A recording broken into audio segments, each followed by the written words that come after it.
নমস্কার, সকল ভক্ত বন্ধুদের সাদর আহ্বান জানাই বিশ্বজনীন বার্তায়।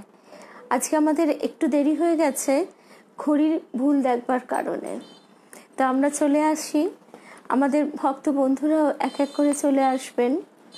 তা আজকে আমাদের প্রসঙ্গ হচ্ছে নারদীয় ভক্তিসূত্র।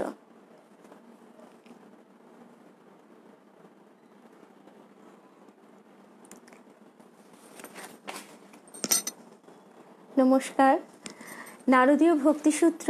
ভারতীদি নমস্কার। আজকে আমাদের একটু দেরি হয়ে গেছে, ভুল ঘড়ি দেখেছি সেই কারণে। ছন্দা নমস্কার। আমরা এই সঞ্চিতাকেও দেখতে পাচ্ছি, মৌসুমীকেও দেখেছি। তাহলে আমরা এক এক করে চলে আসছি। আজকে আমাদের প্রসঙ্গ নারদীয় ভক্তিসূত্র। তাহলে আজকে যে প্রসঙ্গে আমরা ছিলাম, মৌসুমী শুভ সন্ধ্যা। আজকে একেবারে সরাসরি প্রসঙ্গে চলে আসি। আমরা এই নারদীয় ভক্তিসূত্র নিয়ে এর আগেও আলোচনা করেছি, এবং ঠাকুরের যে কথাটি আমরা বারবার শুনছি কথামৃতে, যে কলিতে নারদীয় ভক্তি, কলিতে নারদীয় ভক্তি। তো এই নারদীয় ভক্তিটি কি, নারদীয় ভক্তি কি, সেইটা আমরা একটু বুঝে নেবার চেষ্টা করব। যদিও এটা একেবারে নিজস্ব উপলব্ধি, সম্পূর্ণ নিজের অনুভব উপলব্ধি, তবু তার রূপটি কি সেই সম্বন্ধেও আমাদের জানা প্রয়োজন। শুভ সন্ধ্যা শৈবাল, সুস্মিতা, শুভ্রাদি, রুমাদি। তো আমরা এবারে তাহলে স্বামী ভূতেশানন্দজি মহারাজের নারদীয় ভক্তিসূত্র বইটি থেকে শুনতে শুরু করব। ঠাকুর যে বলছেন কলিতে নারদীয় ভক্তি, তার সঙ্গে সঙ্গে আরও একটা কথা ঠাকুর নিজেই আমাদের বলছেন, যে ঈশ্বরের প্রতি ভালোবাসা কিভাবে আসে। যাকে দেখিনি, জানিনি, শুনিনি, তাকে আমি কি করে ভালোবাসবো। আমাদের মাও কিন্তু সেই কথা বলছেন।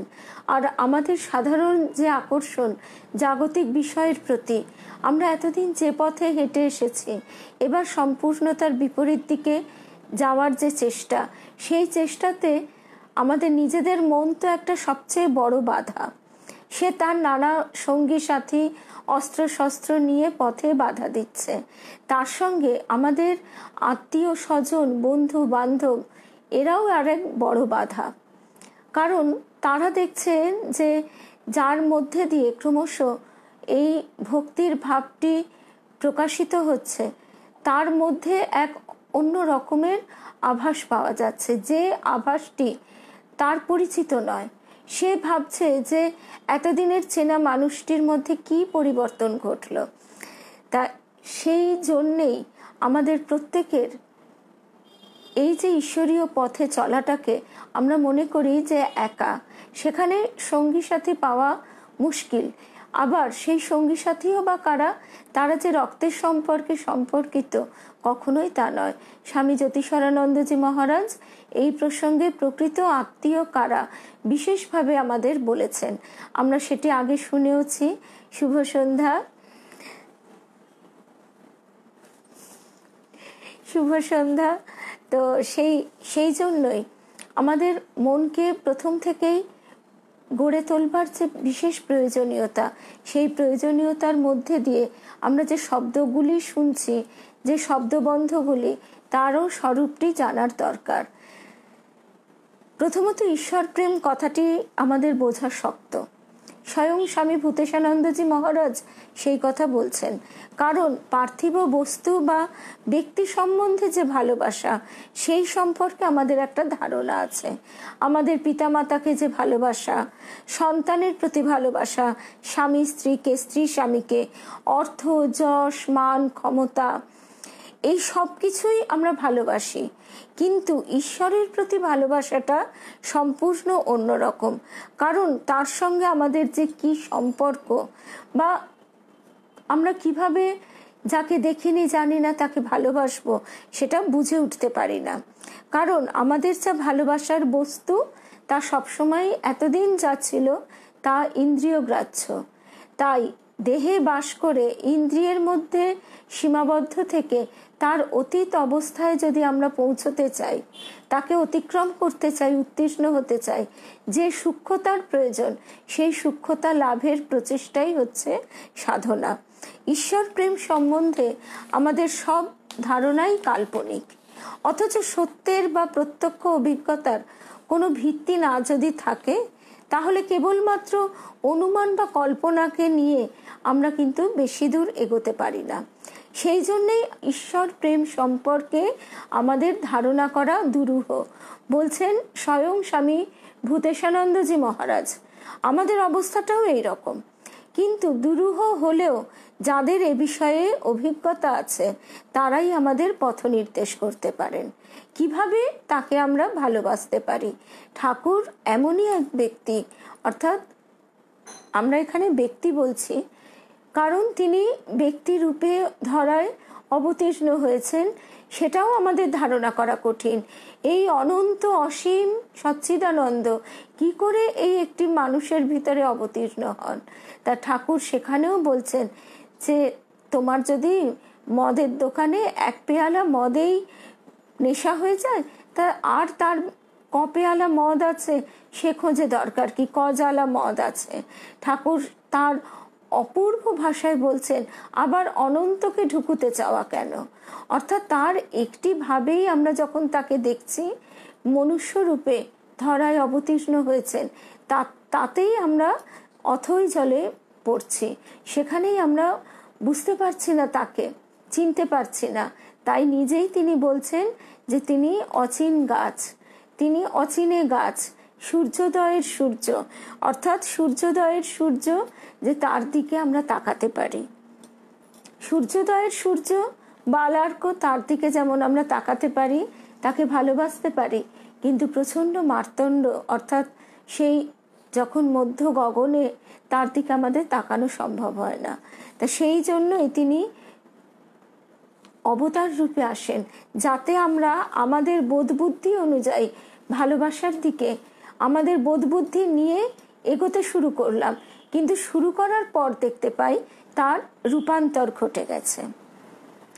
ভক্ত একটি বিশেষ ভাব অবলম্বন করে অগ্রসর হবে, তাকে পিতা মাতা বা সন্তান বা অন্য কোনো ভাবে দেখবে। এই ভাবের আরোপণ আমাদের সহায়ক হবে এবং এই ভাবটি আমরা সহজেই বুঝতে পারি। পার্থিব সব ভালোবাসার সম্বন্ধের মোড় ঘুরিয়ে দিতে হবে ভগবানের উপর। তাই আমরা পাণ্ডব গীতায় এই কথাই পাই, ত্বমেব মাতা চ পিতা ত্বমেব, ত্বমেব বন্ধুশ্চ সখা ত্বমেব, ত্বমেব বিদ্যা দ্রবিণং ত্বমেব, ত্বমেব সর্বং মম দেব দেব। ঈশ্বরের সঙ্গে জীব এই রকম সম্পর্কই স্থাপন করতে পারে, ভাবতে পারে যে তিনি এই পৃথিবীতে আমার সর্বস্ব, কারণ পৃথিবীর বাইরে তো আমাদের ধ্যান ধারণা নেই, আমাদের দেহ ছেড়ে বেরিয়ে গেলে আমার কি অবস্থা হবে সে সম্বন্ধে আমাদের ধ্যান ধারণা নেই। তো সেই অথই অবস্থায় আমরা তার যে রূপটি পেয়েছি অবতার রূপে, তাকে আঁকড়ে ধরা আমাদের পক্ষে সহজ। প্রথম দিকে এটা একটা অভ্যাস বা কল্পনা মাত্র, বলছেন স্বামী ভূতেশানন্দজি মহারাজ, কিন্তু ধীরে ধীরে এই অনুভব যতই গাঢ় হবে কল্পনাও বাস্তব সত্য হয়ে দাঁড়াবে। এভাবেই ঈশ্বর প্রেমের ক্ষেত্র প্রস্তুত হয়। এই ঈশ্বর প্রেমের নামই ভক্তি, আর এই ভক্তির সাহায্যে ঈশ্বর উপলব্ধির ক্ষেত্রকেই বলা হয় ভক্তিযোগ। নারদীয় ভক্তিসূত্রে ঈশ্বরের নাম উল্লেখ না করে শুধু বলা হয়েছে সা ত্বস্মিন পরম প্রেম রূপা, অর্থাৎ তিনি পরম প্রেম রূপা, তিনি প্রেম স্বরূপ, সত্য স্বরূপ। সত্য যেখানে সেখানে এক অর্থে তো কল্পনার কোনো অবকাশ নেই, কিন্তু আমরা বিনা কল্পনাতেও এগোতে পারি না। যেমন জ্যামিতির ক্ষেত্রে আমরা একটা ছোট পেন্সিলের ফুটকি এঁকে সেটা বিন্দু কল্পনা করে নিই, বাস্তবিক বিন্দুর কোনো অস্তিত্ব নেই।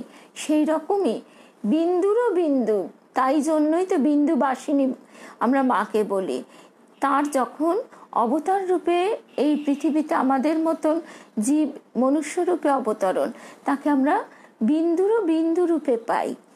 এই জগতে কোনো বৃহৎ জিনিসই অনায়াসলভ্য নয়, ভক্তির পথও তাই সহজসাধ্য নয়।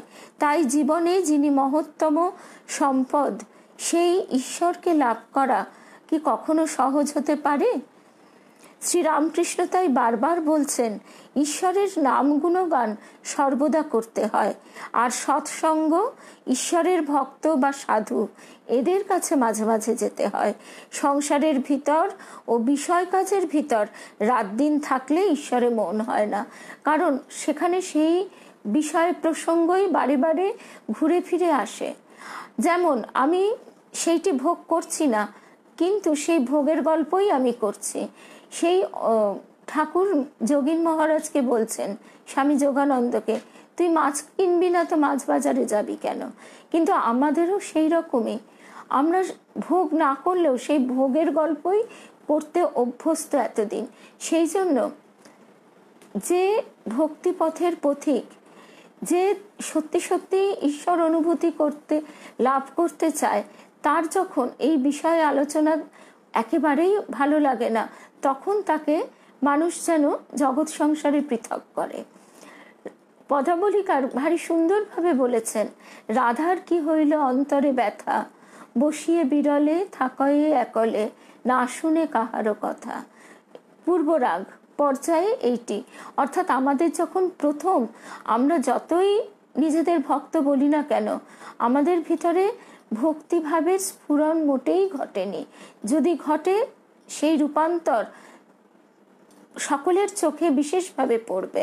ওই শ্রী রাধিকার যে পূর্ব রাগে যে অবস্থা হয়েছিল, তখন কিন্তু তার আর সকলের সঙ্গ, সংসারের অন্যান্যদের সঙ্গ সংসর্গ মোটেই ভালো লাগছে না। তো সেই রকম এটাই হচ্ছে ভক্তি মার্গের প্রথম ধাপ। শাস্ত্রে যেসব আনুষ্ঠানিক পূজা প্রার্থনার কথা বলা হয়েছে, তার নাম বৈধি ভক্তি। বৈধি ভক্তির সঙ্গে আমাদের বেশিরভাগ মানুষ পরিচিত। বৈধি ভক্তি কিরকম, সেইটি আমাদের পার্ট অফ লাইফ, আমাদের জীবনের। কেউ 1 ঘন্টা 2 ঘন্টা, কেউ সকাল বিকেল 3-4 ঘন্টা পর্যন্ত ব্যয় করতে পারছে, সে তীর্থে তীর্থে ঘুরে বেড়াতে পারছে, কিন্তু তার সমগ্র মন প্রাণ সমস্ত জীবন কি সে দিতে পারছে? সেই জন্যই আমাদের দেবী মা একটি অপূর্ব কথা বলতেন, যে সমস্ত জীবন দিয়ে তোমাকে ধরেছি ঠাকুর, এ কথা বলতে গেলে যে ত্যাগ করতে হবে, তোমরা কি সেই ত্যাগ করতে পারবে? দেবী মা এই কথা বলতেন, যে সমস্ত জীবন দিয়ে তোমাকে ধরেছি ঠাকুর, এই কথা বলতে গেলে যে ত্যাগের প্রয়োজন, সেই ত্যাগ কি তোমরা করতে পারবে? আমাদের সকলেরই ভালো লাগে 2 নৌকোয় পা দিয়ে চলা, অর্থাৎ সংসার একদিকে সাজানো গোছানো সমস্ত মনোমত থাকবে, আর মাঝে মধ্যে ঈশ্বর চিন্তাও চলবে, কিন্তু সেটা ওই পার্ট অফ লাইফই হয়ে থাকে। এই বৈধি ভক্তি বা ভক্তি মার্গের এই প্রাথমিক স্তরটিকে স্বামী ভূতেশানন্দজি মহারাজ বলছেন, আমরা শিশুদের পুতুল খেলার সঙ্গে তুলনা করতে পারি। ছোট মেয়েরা যখন পুতুল খেলে, তখন পুতুলগুলোকে তারা নিজেদের ছেলে মেয়ে বলেই ভাবে। আজকের বাচ্চা মেয়েরা এগুলো হয়তো জানে না, বা একেবারেই বা জানবে না কেন, বারবি ডল এখন পাওয়া যায়। আমাদের সময় যেরকম ধরনের পুতুল খেলা ছিল, সেটা আরো বেশি যেন মা কাকিমাদের নকল করে আমরা খেলতাম। ঠিক সেই কথাই স্বামী ভূতেশানন্দজি মহারাজ বলছেন, ছোট মেয়েরা যখন পুতুল খেলে, তখন পুতুলগুলোকে তারা নিজেদের ছেলে মেয়ে বলেই ভাবে। তাদের নাওয়ায় খাওয়ায় সাজায়, ঘুম পাড়ায়, আর ভেঙে গেলে কাঁদতে থাকে। যতদিন না ভগবানের প্রত্যক্ষ অনুভব হয়, ততদিন আমাদের এই বৈধি ভক্তি অনুসরণ করতে হয়। তারপর গোপালের মায়ের যে রূপ আমরা শুনছি গোপালের মায়ের কথায়, সেই হচ্ছে সিদ্ধ অবস্থা। সেই অবস্থাটি চরম, সেই অবস্থাটি আমরা শুনে রাখছি। সেই অনুভবের দিকে যদি আমাদের যাবার ব্যাকুলতা জন্মায়, তবেই আমাদের এই শ্রবণ সার্থক। কিন্তু যদি বা আমরা তার সঙ্গে একটা সম্বন্ধ স্থাপন করে পূজা প্রার্থনা করি, তখনও আমাদের অন্তর্জগৎ ও বহির্জগতের কতগুলি বাধার সম্মুখীন হতে হয়। এইটাই হচ্ছে কথা স্বামী ভূতেশানন্দজি মহারাজ বলছেন। প্রথমেই যে কথা বললাম, যে কেউ যদি সত্যি সত্যি আধ্যাত্মিক পথে এগোতে চায়, তার অন্তর্জগতেও যেমন বাধা থাকে, সেটা তো আছেই, তার বহির্জগতেও বাধার সৃষ্টি হয়। কামনা, লোভ ইত্যাদি আমাদের মনোজগতের বিঘ্ন স্বরূপ।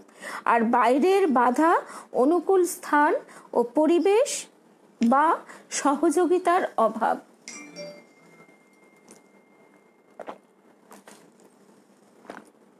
কারণ পরিবারের লোকজন, পুরনো বন্ধু বান্ধব, তারা চাইবেই আমরা তাদের মতনই গতানুগতিক আগের যে ধরনের আলোচনা থেকে আনন্দ লাভ করতাম তার মধ্যেই ডুবে থাকি।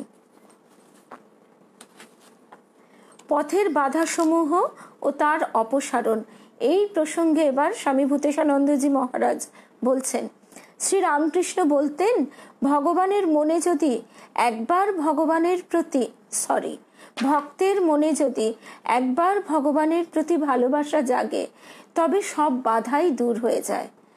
ঠাকুর কথামৃতেও বলেছেন, যে সত্যি সত্যি ব্যাকুলভাবে ঠিক একবারও ঠাকুরকে ডেকেছে, ঈশ্বরকে ডেকেছে, তাকে এখানে আসতেই হবে।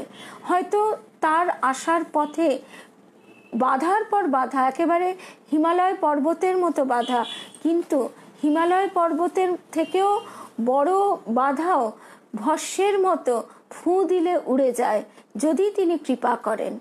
তখন দেখা যায় যে হঠাৎ করেই এমন যোগাযোগ ঘটে যায় বা মনের রূপান্তর ঘটে যায়, যে অথবা তা সে এতদিন যে অবস্থার মধ্যে ছিল সেই অবস্থার অসারতা সম্পর্কে তার ভিতরে চেতনা জেগে ওঠে।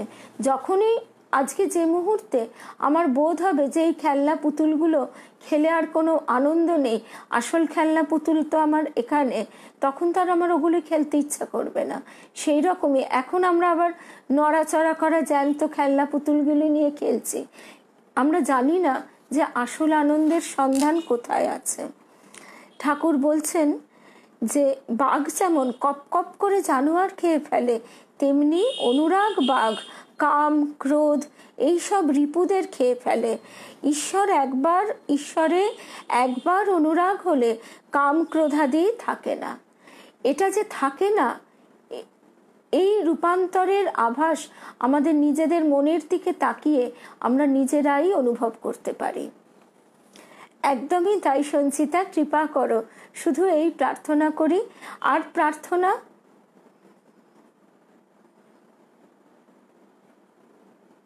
তাই তো, বন্ধু বান্ধব একই মনের না হলে পিছনে টেনে নিয়ে যায়।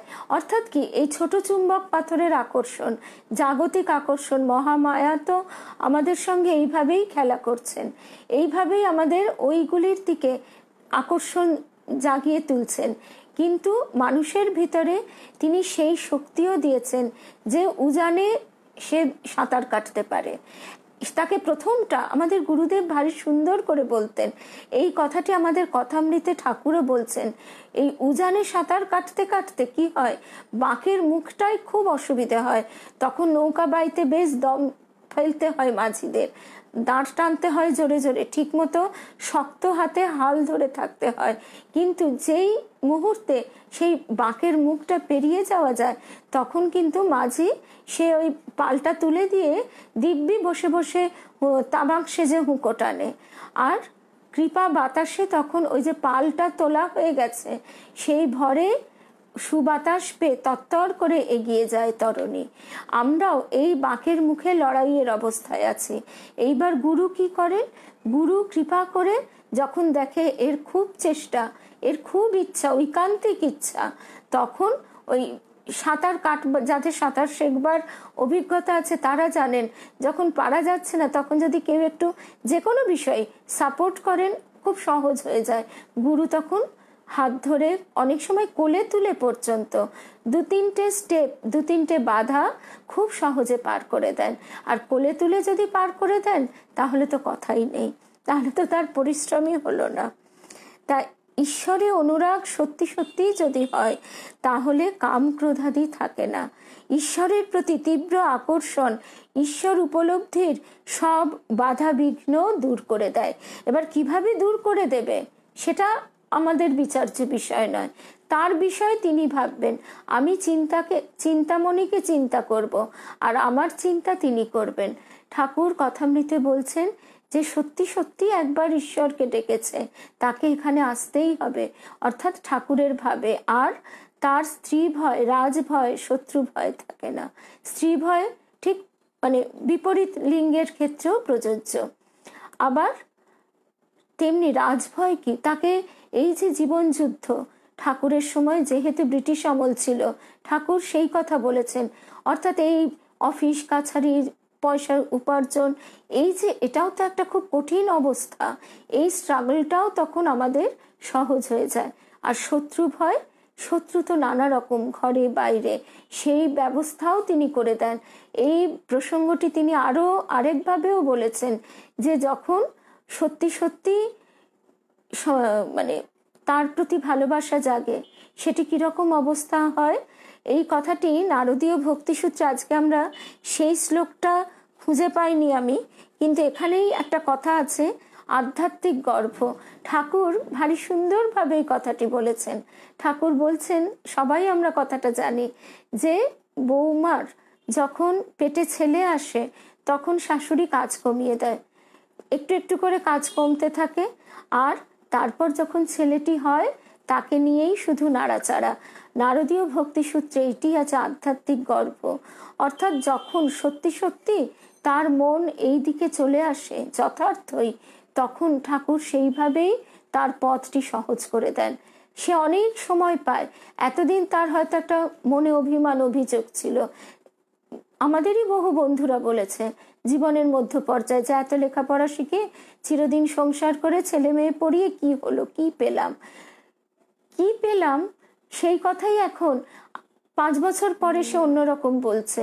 যখন তার দীক্ষা লাভ হয়েছে, যখন তার ঠাকুরের এই চিন্তা ভাবনার দিকে মনটা গেছে, সে এখন নিজেই উপলব্ধি করছে যে তিনি কৃপা করে আমার জাগতিক যা কিছু স্বচ্ছন্দ রেখেছেন, তার সঙ্গে যুদ্ধ স্ট্রাগল, প্রতিদিনের যে জীবন যুদ্ধ, সেটাও কত কম, তার সঙ্গে সময়, সেটি তিনি আমাকে কৃপা করে দিয়েছেন। তাহলে এই যে সময়টি, এই সময়টি কেন আমি বাজে খরচ করব। তো এবারে আমরা যে প্রসঙ্গে ছিলাম, আবার সেই প্রসঙ্গে চলে আসি। স্বামী ভূতেশানন্দজি মহারাজ বলছেন, কিন্তু কিভাবে আসবে তার প্রতি এই সুতীব্র প্রেম?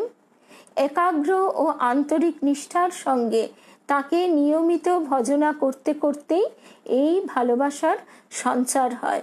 পবিত্রভাবে জীবনযাপন করতে করতে মন দিব্য অনুরাগে রঞ্জিত হয়। গোপীরা যখন শ্রীকৃষ্ণের সঙ্গে মিলিত হবার জন্য ব্যাকুল হয়ে উঠতেন, তখন যেমন কোনো কর্তব্য কর্মই তাদের ঘরে ধরে রাখতে পারেনি, তেমনি ঈশ্বর প্রেমিককে কোনো পার্থিব বাধাই কখনো আটকাতে পারে না। ঈশ্বরের আহ্বান অপ্রতিরোধ্য, কিন্তু ভাগবতে আবার একথাও আছে যে শ্রীকৃষ্ণের বংশীধ্বনি সেখানে শুধু ব্রজগোপীরাই শুনতে পেতেন, বাকি আর যারা। হ্যাঁ পূজা, শেষের দিকে আজকে আমাদের ভুল ঘড়ি দেখবার কারণে একটু দেরি হয়ে গেছিল শুরু করতে, 5-7 মিনিট। তা এখন আমরা মোটামুটি মধ্য পর্যায়ে আছি। তা সেই বংশীধ্বনি একমাত্র ব্রজগোপীরাই শুনতে পেতেন। যদিও ঠাকুর আমাদের কথামৃতে বলছেন তারা সত্য যুগের ঋষি, তারা সেই সংস্কার নিয়েই এসেছেন, স্বয়ং শ্রীকৃষ্ণই তাদের কৃপা করে তাদের গোপী রূপে তাদের সঙ্গে লীলা করবেন, কারণ তারা তো জ্ঞান পথের সাধক ছিলেন। তাদের এই ঈশ্বরীয় যে মধুর ভাব, সেই ভাবের রসটি আস্বাদন করাবার জন্যই তাদের নিয়ে এইভাবে লীলা করেছেন। কিন্তু তার সঙ্গে এই কথাটি আমাদের জন্য বিশেষভাবে প্রযোজ্য যে এই আহ্বান বংশীধ্বনি শুধুমাত্র ব্রজগোপীরাই কিন্তু শুনতে পেতেন, আর কেউ শুনতে পেতেন না। ঠাকুর যে কুঠির ছাদে দাঁড়িয়ে আহ্বান করেছেন, কজন শুনতে পেয়ে সেই সময় গিয়েছিল? এটি কিন্তু স্থূল শোনার কথা নয়। এই আকর্ষণ, এই আহ্বান আমাদের অন্তরে ডাক পাঠায়। একটা গানের লাইন আছে রবি ঠাকুরের, ডাকবো না ডাকবো না, অমন করে বাইরে থেকে ডাকবো না, পারি যদি অন্তরে তার ডাক পাঠাবো। এই যে অন্তরের ডাক আসে, সেই ডাকে শোনার মতন আমাদের সূক্ষ্ম শ্রবণ হয়ে ওঠে না। এইখানেই তো আমাদের মাঝখানে একটা গ্যাপ হয়ে যায়। সেই বংশীধ্বনিতে তাদের সব কাজ থেকে মন উঠে যেত। ভাগবতে আছে যে একদিন একজন গোপীকে গৃহে বদ্ধ করে রাখা হয়েছিল। তিনি চিন্তা করে দেখলেন যে তার শরীরটাই কৃষ্ণ মিলনের পক্ষে বাধা স্বরূপ। আমরা ভাবতেও পারি না এরকম কথা, গায়ে কাঁটা দিয়ে ওঠে। তিনি চিন্তা করে দেখলেন যে তার শরীরটাই কৃষ্ণ মিলনের পক্ষে বাধা স্বরূপ। তখন তিনি এই স্থূল শরীরটা ত্যাগ করে সূক্ষ্ম শরীরে প্রভুর সঙ্গে মিলিত হলেন।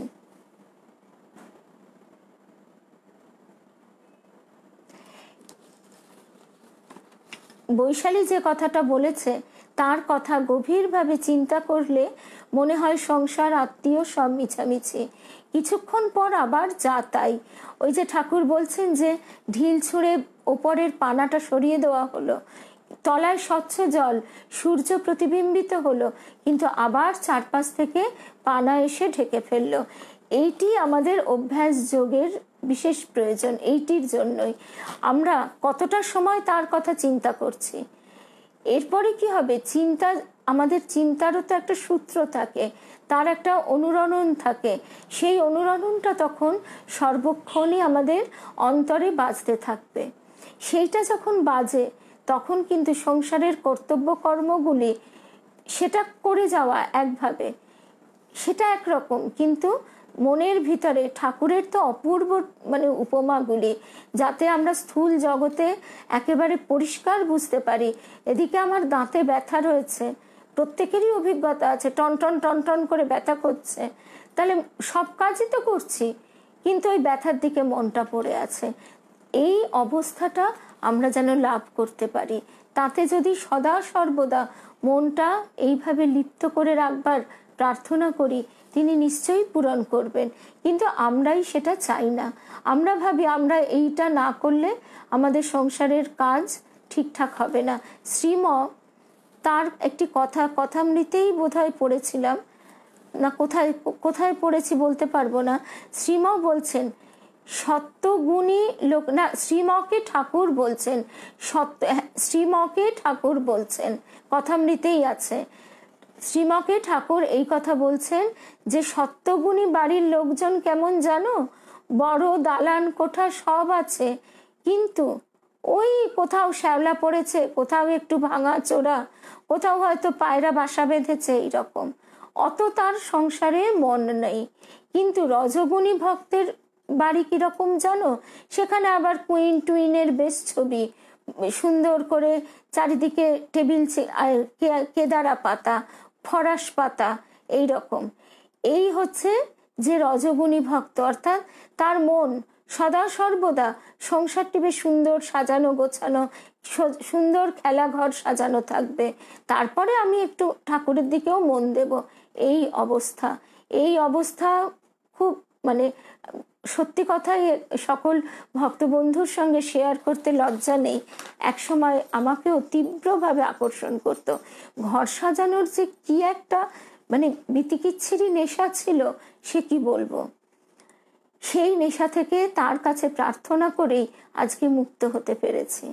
কারণ আমি ছোটবেলা থেকে বিশেষ করে আমাদের ছোটবেলায় তখন তো এরকম ছোট পরিবার খুব একটা তৈরি হয়নি, অনেকের ঠাকুমা দাদু নিয়েই সংসার, কিন্তু আমরা ওই পিতা মাতা, আমি অনেক ছোট ভাই, পরবর্তীকালে এই ছোট সংসারের মধ্যে যে শৌখিনতার বাতাবরণে বড় হয়েছি সেইটি পেয়েছিলাম, সেইটি মন প্রাণ দিয়ে করবার চেষ্টা করেছি। কিন্তু করতে করতে এক সময় দেখেছি সেই আনন্দটা অসার, কিন্তু তার থেকে বেরোনোটাও কঠিন। সে যে কি তীব্র আকর্ষণ, শাড়ি গয়নার আকর্ষণ নয়, কিন্তু ওই ঘর সাজাবার আকর্ষণ। ওই সুন্দর জিনিসটা, ওই সুন্দর গাছটা যদি আমার বাড়িতে না আমি এনে সাজাতে পারি, মনে হতো আমার দিনটাই বৃথা গেল। তো এই হচ্ছে অবস্থা। এর থেকে বেরোবার জন্য প্রার্থনা, সত্যি সত্যি ইচ্ছে হয়েছিল, এবং তিনি সঙ্গে সঙ্গে সেইটি যেভাবেই হোক করে দিলেন। সেই ইচ্ছাটাই চলে গেল। এবারে যার, আমাদের তো ইচ্ছাই মূল। রবি ঠাকুরের তাসের দেশে খুব সুন্দর একটা গানের লাইন আছে, ইচ্ছে ইচ্ছে, সেই তো ভাঙছে, সেই তো গড়ছে, সেই তো দিচ্ছে নিচ্ছে, ইচ্ছে ইচ্ছে। অর্থাৎ এই ইচ্ছেটা আমাদের করতে হবে। এইটি ঠাকুর বলছেন যে কৃপা বাতাস তো বইছেই, তুই পাল তুলে দে না। ওই পাল তোলবার ইচ্ছে এবং পরিশ্রমটুকু শুরু করে দিতে হবে। আর পরিশ্রম শুরু করলে তিনি তো অশেষ প্রেমময়, কৃপাময়। তা আমাদের কষ্ট হচ্ছে দেখলে তিনি তো হাত লাগাবেনই এসে। তারপর আমরা যে প্রসঙ্গে ছিলাম, যে ভাগবতে আমরা দেখছি সেই গোপীর দেহ পর্যন্ত কোনো বাধা সৃষ্টি করতে পারল না। এই বৈশালীর যেমন পাহাড় ভ্রমণের নেশা, শ্রাবণীও বলছে ঠিক, আসলে শুভ্রাদিও বলছে আমরা সংসারী মানুষরা, আমরা জীবনের প্রথম অবস্থায় এক রঙিন স্বপ্ন কল্পনা জালে আবদ্ধ থাকি। তারপর তিনি কৃপা করে যদি তাড়াতাড়ি, তাই তো শ্রাবণী, মানে সেই জাল থেকে বেরোবার উৎসাহ, ইচ্ছেটা জাগিয়ে দেন, তবেই তার কৃপায় আমরা ধন্য হয়ে যাই। ঈশ্বরের প্রতি ঐকান্তিক ভালোবাসা সকল ভক্তের সকল বাধা বিঘ্ন দূর করে দেয়। কথামৃতের কথা থেকে এবার আমরা এই অংশটুকু শুনছি। ঈশ্বরের প্রতি ঐকান্তিক ভালোবাসা ভক্তের সকল বাধা বিঘ্ন দূর করে দেয়। আমি নিজে যদি সরাতে নাও পারি, একটা ভারী পাথর আমি ঠেলছি, সরাবার চেষ্টা করছি, কিন্তু পারছি না, তখন তিনি এসে হাত লাগাবেনই লাগাবেন। আর তিনি যদি হাত লাগান, সে ওই পর্বত প্রমাণ বাধাও তখন ভস্যে ফুঁ দেবার মতো সহজে উড়ে যায়।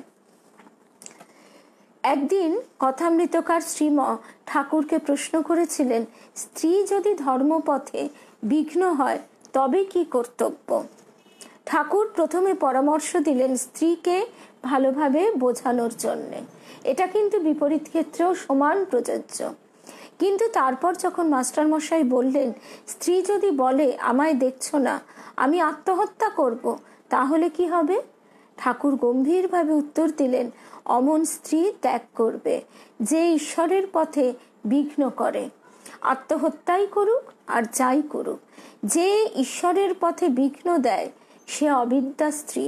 তারপর নিজেই বললেন, কিন্তু যার ঈশ্বরে আন্তরিক ভক্তি আছে তার সকলেই বসে আসে, রাজা দুষ্ট লোক স্ত্রী।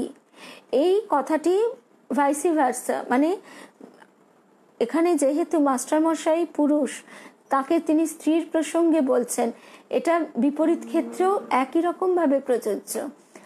সেক্ষেত্রে নিশ্চয়ই কখনোই আমাদের যে সনাতন ঐতিহ্য মেনে আমরা কখনোই স্বামীকে ত্যাগ করবার কথা চিন্তা করব না, এখন আমাদের সেই ধরনের মনোভাব নয়।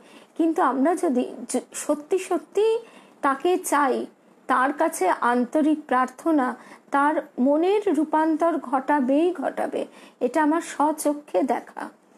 স্বামীর মনের পরিবর্তন ঘটাবেই, এবং তখন পথ যেভাবেই হোক না কেন পরিষ্কার হতে বাধ্য। ধর্মপথে অগ্রসর হবার সময় যেসব বাধা বিপত্তি আসে সেগুলি কিভাবে দূর করতে হবে সে সম্বন্ধে ঠাকুরের কয়েকটি নির্দেশ বলছেন স্বামী ভূতেশানন্দজি মহারাজ। প্রথম উপায় প্রার্থনা।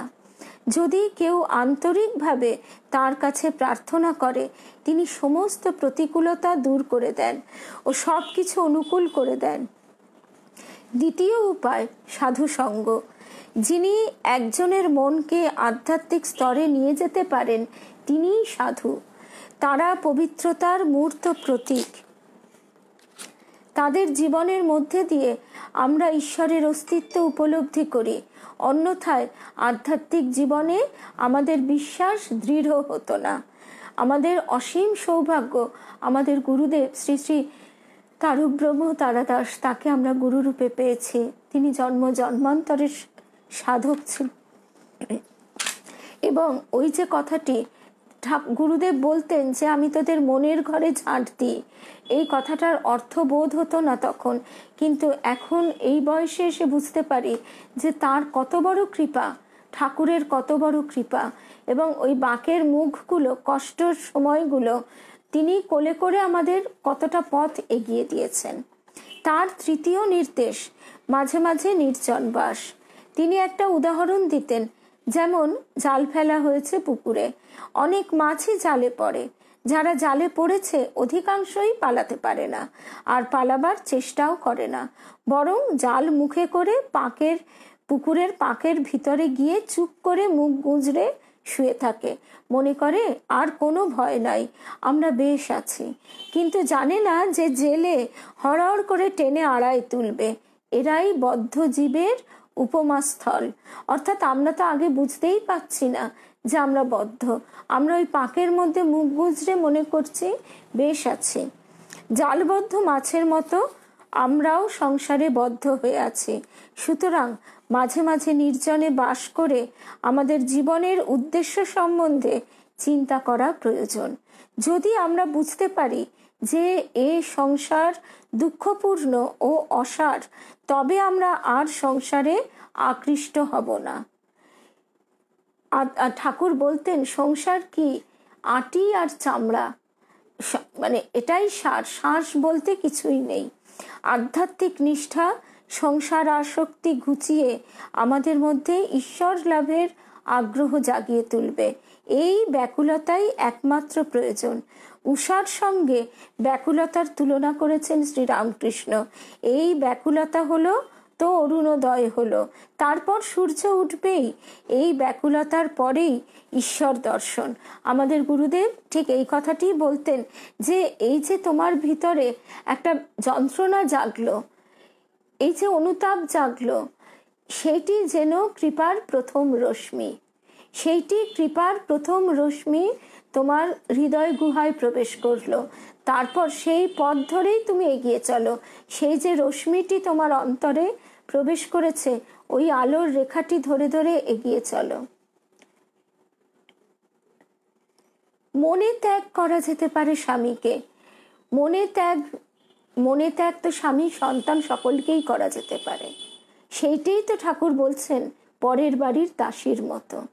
অর্থাৎ স্বামী স্ত্রী মানেই যে শুধু দেহ সুখ, দেহ ভোগ, শুধু তার কাছ থেকে কিছু জিনিস পাওয়া, কিছু ভোগ করা, এই মনোভাব যেন স্ত্রীর না থাকে।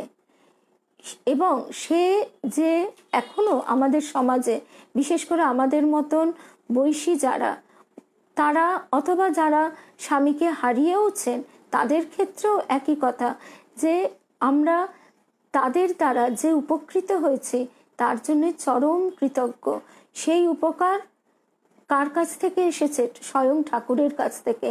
তার ভিতর দিয়ে তিনি তো আমাদের এই কৃপাটা করেছেন যে আজকে আমাকে জীবন যুদ্ধে বাইরে লড়াই করতে হচ্ছে না, আজকে আমি আমার স্বচ্ছন্দ গতি পেয়েছি। আবার তিনি কৃপা করে এমনও দেননি যে একেবারে ভোগের মধ্যে আকণ্ঠ ডুবে যেতে পারছি, মানে যেতে হচ্ছে বা সেই আকর্ষণ হচ্ছে।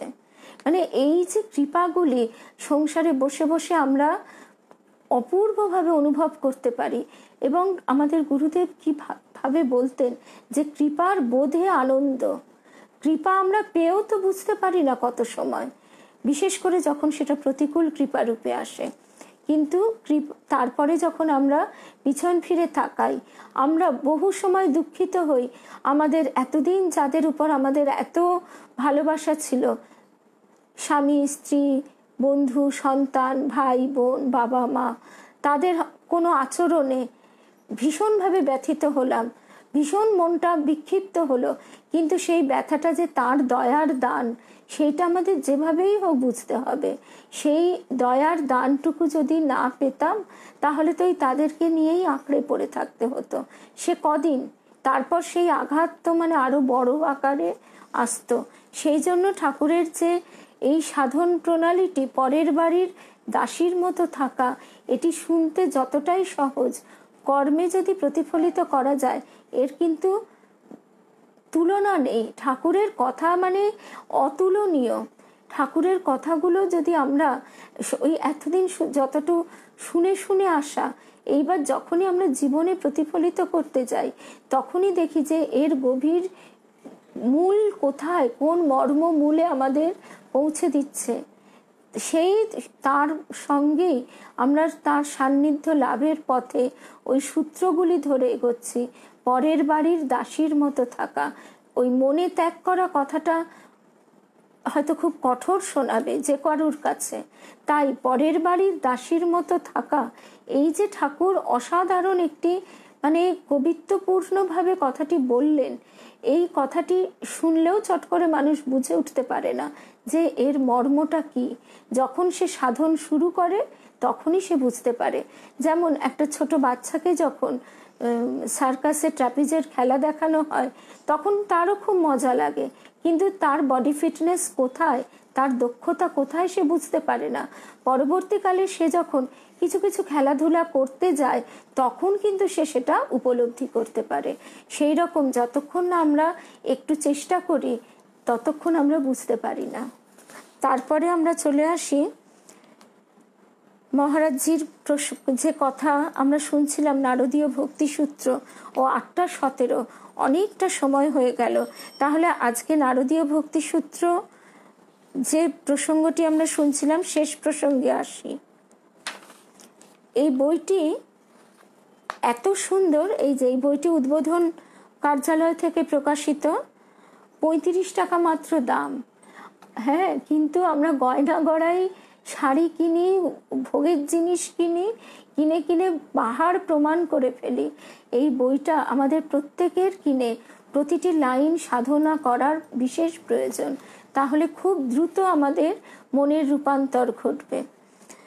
এই প্রেম কোনো কোনো সার্থক সাধকের হৃদয়ে আবির্ভূত হয়। সাধনার দ্বারা যিনি নিজেকে এই ভক্তি লাভের যোগ্য করে তুলেছেন, তিনি যে বর্ণ যে শ্রেণীরই হোক না কেন, ভক্তি স্বয়ং তার হৃদয়ে প্রকাশিত হন। ভক্তি ভক্তকে বরণ করেন। এই বস্তু অর্জন করে পাবারও নয়, আমরা এটা অর্জন করতে পারি না। এই পরম ধন গ্রহণের যোগ্যতা যার হয়েছে তার মধ্যে এই স্বয়ংসিদ্ধা ভক্তি বিকশিতা হন। ঠাকুরের কথামৃতেই আমরা পাই যে তিনি গাইছেন যে সাধক কবির সেই গানটি, আমি মুক্তি দিতে কাতর নই, শুদ্ধা ভক্তি দিতে কাতর হই। সেরকম যোগ্য আধার অতি দুর্লভ, তবে তেমন আধার সম্পন্ন ব্যক্তির মধ্যেই এই অনির্বচনীয়া বুদ্ধির অগম্য প্রেম ও ভক্তির প্রকাশ দেখতে পাওয়া যায়। এখানে স্বভাবতই এই মর্মে একটি আপত্তি উঠতে পারে যে যার কোনো সংজ্ঞাই নির্ধারণ করা যায় না, যার স্বরূপ কারো পক্ষে বর্ণনা করাই সম্ভব নয়, আর করলেও শ্রোতার তা বোধগম্য হয় না, সে বিষয় নিয়ে আলোচনা করে লাভ কি? বইটার নাম হচ্ছে নারদীয় ভক্তিসূত্র, স্বামী ভূতেশানন্দ। এই যে ছবিটা একটু দেখিয়ে দিই, ছবিটা তো উল্টো মতন দেখাচ্ছে। মিশনের যে কোনো বুক স্টলে গেলেই বইটি পাওয়া যাবে। আমি এটি নরেন্দ্রপুর থেকে সেদিন কিনে নিয়ে এসেছি। বইটির নাম হচ্ছে নারদীয় ভক্তিসূত্র, স্বামী ভূতেশানন্দ। নারদীয় ভক্তিসূত্র যদি আমরা সংস্কৃত শুধু নিয়ে পড়তে শুরু করি, সেখানে আমরা কি পাবো? তার বাংলা অনুবাদটা পাবো। কিন্তু এখানে মহারাজজি এত সুন্দর করে বুঝিয়ে দিয়েছেন ঠাকুরের কথার সূত্র ধরে ধরে যে এই বইটি সত্যি সত্যি আমাদের প্রত্যেকের পড়া বিশেষ প্রয়োজন। নারদীয় ভক্তিসূত্র, স্বামী ভূতেশানন্দ। তারই ব্যাখ্যা আরো অনেক মহারাজজি এই নারদীয় ভক্তিসূত্রের ব্যাখ্যা করেছেন, কিন্তু সবগুলো আমার কাছে নেই। আমি এই স্বামী ভূতেশানন্দজি মহারাজের বইটি কিনে নিয়ে এসেছি।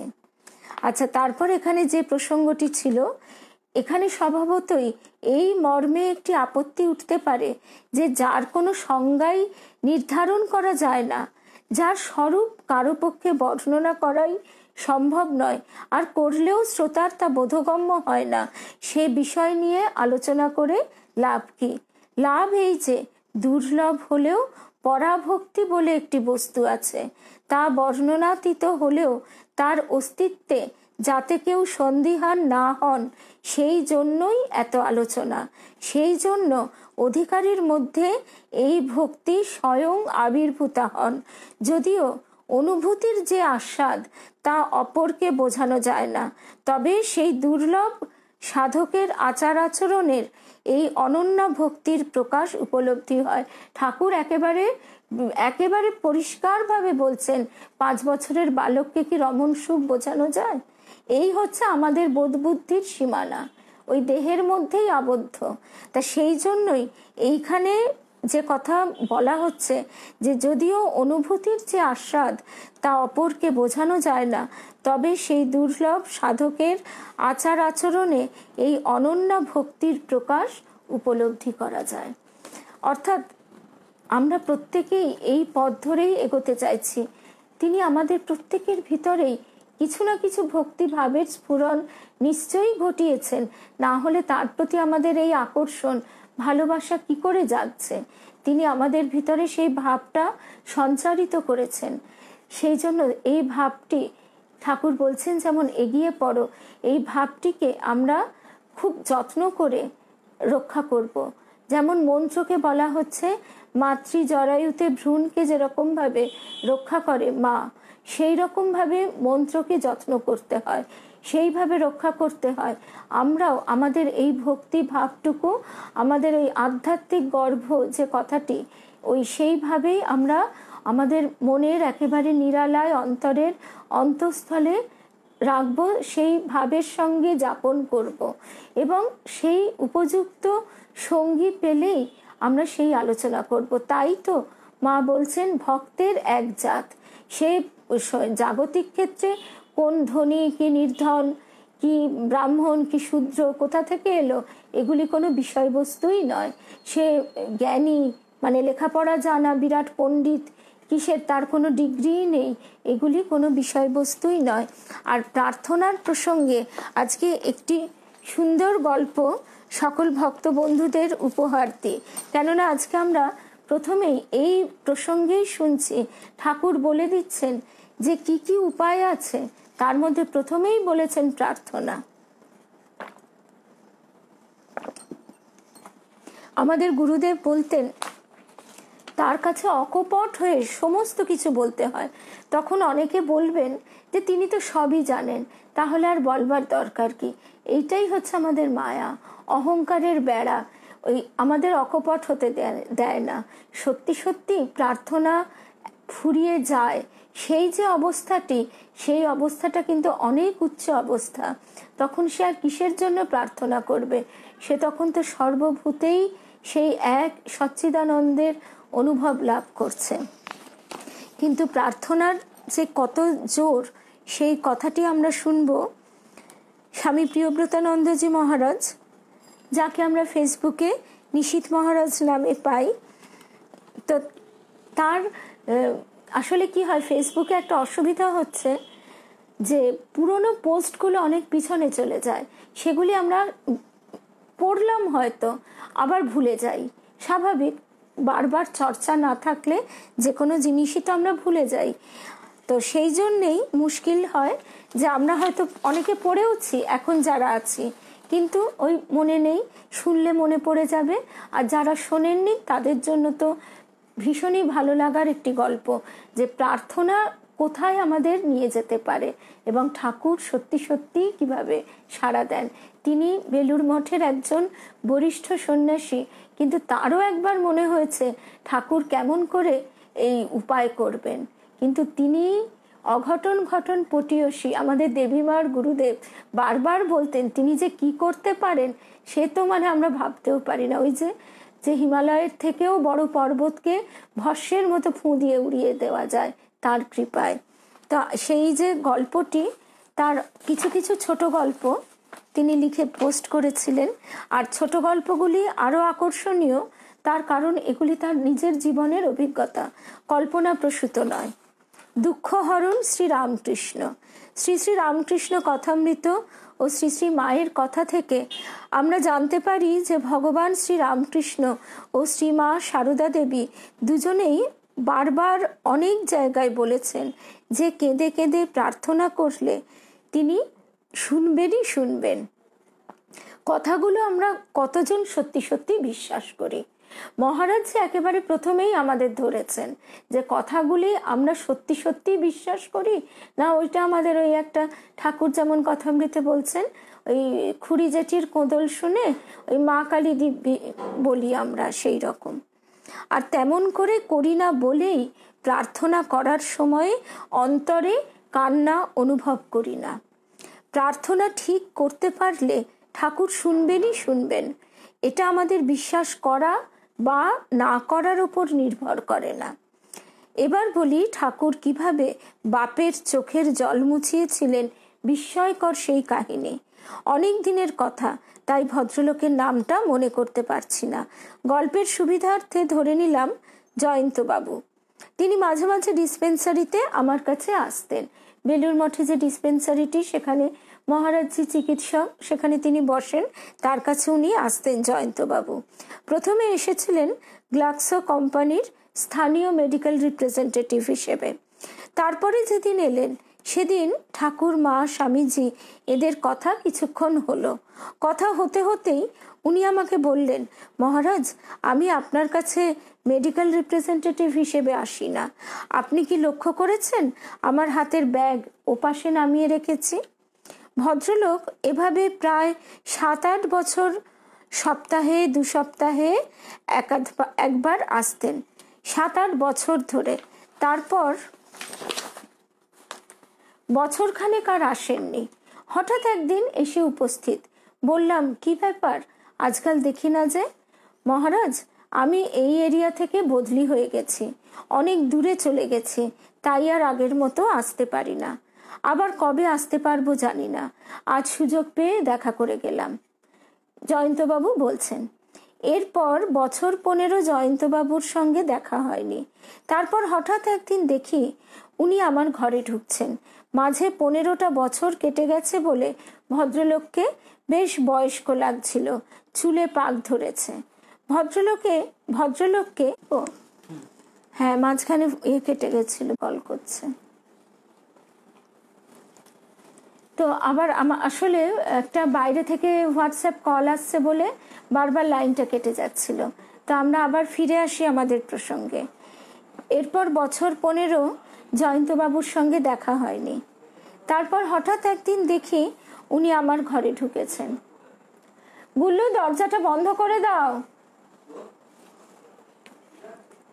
তারপর হঠাৎ একদিন দেখি উনি আমার ঘরে ঢুকেছেন। মাঝে 15টা বছর কেটে গেছে বলে ভদ্রলোককে বেশ বয়স্ক লাগছিল, চুলে পাক ধরেছে। ভদ্রলোককে ঘরের ভেতর এসে বসতে বললাম। তারপর লক্ষ্য করলাম বয়স ছাড়াও ওর চোখে মুখে কেমন একটা পরিশ্রান্ত, অবসন্ন, বিষাদগ্রস্ত ভাব। আমি জিজ্ঞাসা করলাম, আপনার কি হয়েছে? আপনার কি কোনো অসুখ করেছিল? ভদ্রলোক কিছুক্ষণ মাথা নিচু করে বসে রইলেন। 2 চোখ থেকে টপ টপ করে জল পড়তে লাগলো। এভাবে কিছুক্ষণ নীরবে কাঁদলেন। আমি কিছু বললাম না, চুপ করে দেখলাম। একটু পরে উনি চোখ মুছে ধরা গলায় বললেন, বুকে বড় কষ্ট চেপে রেখেছি। আপনাকে কি আর বলবো, 2 বছর আগে একটি ভালো পরিবারে দেখে শুনে মেয়ের বিয়ে দিয়েছিলাম। 1 সপ্তাহের মধ্যেই জামাই মেয়েকে নিয়ে আমাদের বাড়ি এলো, হাতে একটা সুটকেস। আমাদের বেশ গল্প কথা হলো। বলল, দেখি 2 দিন থাকবো। কিন্তু সেদিন বিকেলেই মেয়েকে বলল, তুমি এখানে থাকো, আমি 2 দিন পরে এসে তোমাকে বাড়ি নিয়ে যাব। জামাই সেই যে গেল, আজ 2 বছর হয়ে গেল। জামাই বা ওদের বাড়ির কেউ আসেও না, কোনো খবরও নেয় না। যদি বলতো বনিবনা হচ্ছে না, তবু বুঝতাম। কিন্তু এই দুঃসহ অপমান, যন্ত্রণা, এ যে বুকের ভেতরে কেমন বোঝা হয়ে আছে আমি বোঝাতে পারছি না। আমি মেয়ের সামনে দাঁড়াতে পারছি না। দেখা হলেই চোখে একরাশ প্রশ্ন নিয়ে আমার দিকে তাকিয়ে থাকে। আমি ওর দিকে তাকাতে পারি না। এ যে কেমন ব্যথা, আপনাকে কেমন করে বোঝাবো? তিনি আবার হু হু করে কাঁদতে আরম্ভ করলেন, এবার জোরে জোরে। আমি ওর একটা হাত ধরে পিঠে হাত বুলিয়ে সান্ত্বনা দেবার চেষ্টা করলাম। খানিকক্ষণ পর ওর কান্না থামলে জিজ্ঞাসা করলাম, আপনি আমাকে যেমন করে বললেন এমনভাবে কি আর কাউকে বলেছেন? উনি বললেন, না। তখন আমি বললাম, মহারাজজি বলছেন। তখন আমি বললাম, আপনি এখনই একবার মন্দিরে জীবন্ত ভগবান শ্রী রামকৃষ্ণের কাছে যান, একেবারে সামনে গিয়ে দাঁড়ান, আর তাকে জীবন্ত জেনে আমাকে যেমনভাবে বলেছেন সব দুঃখের কথা, ব্যথার কথা তাকে বলুন। তার সামনে নিজেকে উজাড় করে দিন, আর বলুন তিনি যেন আপনার ও আপনার মেয়ের সব দুঃখ ব্যথা দূর করে এই যন্ত্রণা থেকে উদ্ধার করেন। জয়ন্তবাবু আমার কথা সব চুপ করে শুনলেন, তারপর মাথা নিচু করে বসে রইলেন খানিকক্ষণ। একটু পরে মুখ তুলে আমার দিকে তাকিয়ে একটু অবিশ্বাসের সুরে জিজ্ঞাসা করলেন, আপনি কি সত্যিই চাইছেন আমি যাই, মন্দিরে গিয়ে ঠাকুরকে সব বলি? আমি খুব জোরের সঙ্গে বললাম, অবশ্যই, 10টা বাজে, এখনো মন্দির খোলা আছে, আপনি যান। জয়ন্তবাবু উঠে আমাকে প্রণাম করে ধীরে ধীরে মন্দিরের দিকে গেলেন। আমার কাজ সারতে আরো 1 ঘন্টা লাগলো। তারপর জিনিসপত্র গুছিয়ে ঘরে ফিরে যাচ্ছি। মন্দির হয়েই আমাকে যেতে হবে। সামনে দেখি জয়ন্তবাবু আসছেন। আমি একটু অবাক হলাম। 1 ঘন্টা ধরে উনি কি করছিলেন? আমাকে দেখে জয়ন্তবাবু একটু হাসবার চেষ্টা করলেন। বললেন, এতক্ষণ ঠাকুরের সামনে বসেছিলাম, আপনি যেমন বলেছেন সব কথা ওকে জানালাম, এখন বুকটা একটু হালকা লাগছে। তারপর বিদায় নিয়ে উনি গেটের দিকে চলে গেলেন, আর আমিও ঘরের দিকে এগিয়ে গেলাম। যেতে যেতে ভাবছি, ঠাকুর কি এর কথা শুনবেন? তিনিও, তারও মনে হচ্ছে, হায় রে অর্বাচীন আমি, বলছেন মহারাজজি, যে আর যা গোলমেলে অবস্থা। না, যেতে যেতে ভাবছি ঠাকুর কি এর কথা শুনবেন? শুনলে কবে শুনবেন? আর যা গোলমেলে অবস্থা, এর সুরাহাই বা করবেন কি করে? মানে তারও এ কথা মনে হচ্ছে। হায় রে অর্বাচীন আমি, তাহলে আমাদেরও এই অবস্থা আসতেই পারে। মহারাজজি একজন বরিষ্ঠ সন্ন্যাসী, তার যদি মনে হয় যে যা গোলমেলে অবস্থা, এর সুরাহাই বা করবেন কি করে ঠাকুর? ঠাকুরের কথা আমি কতবার পড়েছি, শুনেছি, ঈশ্বরের কার্য কি কিছু বোঝা যায়গা? এত যে জ্ঞানী পিতামহ ভীষ্ম, তিনি পর্যন্ত কেঁদে বলছেন, তোমার কার্য কিছুই বুঝতে পারলাম না।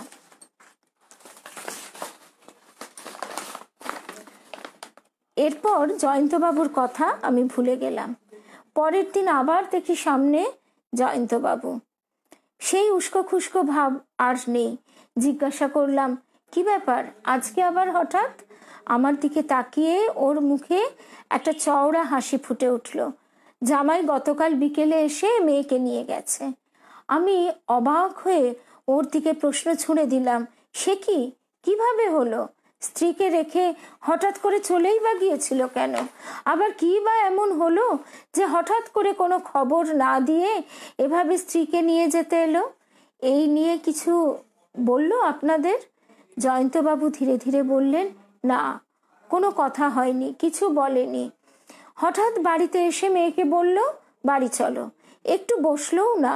কত করে বললাম চেয়ে যাও, তা শুনলো না। আমার অবাক ভাব তখনও কাটেনি। বললাম, বাস? জয়ন্তবাবু একগাল হেসে বললেন, যাই, একবার মন্দিরে যাই। এই বলে আমাকে প্রণাম করে ঘর থেকে বেরিয়ে গেলেন। আমি খোলা জানালা দিয়ে ওকে দেখতে থাকলাম যতক্ষণ না উনি আমার দৃষ্টির আড়ালে চলে গেলেন। আমরা গল্পটা শুনলাম স্বামী প্রিয়ব্রতানন্দজি মহারাজের কাছে। নিশীথ মহারাজ নামে যাকে আমরা ফেসবুকে পাই। এটা তো আর গল্প নয়, একদম সত্যি ঘটনা।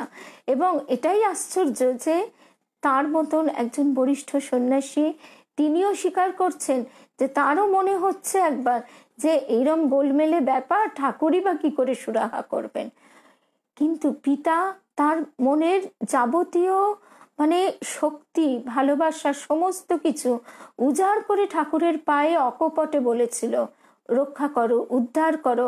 সে ডুবন্ত খড়কুটো যেভাবে একটা মানুষ আঁকড়ে ধরে, সেই বিশ্বাসটি তাকে একেবারে কোলে তুলে নিয়েছে।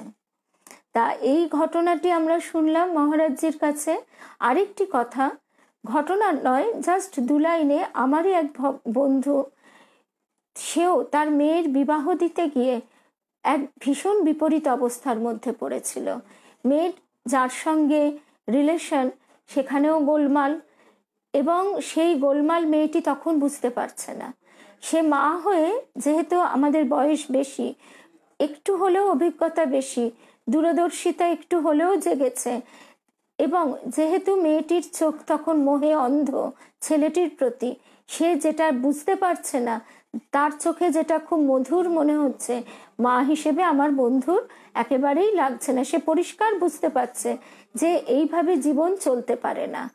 তো সে এই কথা মেয়েকে বোঝাতেও পারছে না, কেননা মেয়ে তখন একেবারে তিরিক্ষিভাবে তাকে জবাব দিচ্ছে। মা মেয়ের সম্পর্কেও প্রচন্ড একটা ব্যবধান তৈরি হচ্ছে। একদিন আমার সেই বন্ধু আর সহ্য করতে না পেরে মা সারদা মা, আমাদের জগন্মাতা, আমাদের জন্ম জন্মান্তরের মাকে জড়িয়ে ধরে হাউ হাউ করে কেঁদে ফেলেছিল যে তুমি আমার মেয়েকে বাঁচাও, তোমারও তো সে মেয়ে, তুমি বাঁচাও। এবং তারপরেই আশ্চর্যভাবে মেয়ের মনটা সেই ছেলেটির থেকে ঘুরে যায় এবং খুব সুন্দরভাবে তাদের রিলেশনটা সেখানেই শেষ হয়ে যায়। এখন সে খুব সুন্দর নতুন, মানে তার যে বিবাহিত জীবন অত্যন্ত আনন্দের সঙ্গে সে রয়েছে, এবং আমার বন্ধুও খুব খুশি। সে এই গল্পটি আমাকে করেছিল। তা এখানেই আমরা পরিষ্কার দেখতে পাচ্ছি যে তার কাছে প্রার্থনার কতখানি শক্তি, তিনি কিভাবে আমাদের কৃপা করেন। আমার নিজের জীবনেও এরকম ঘটনা আছে।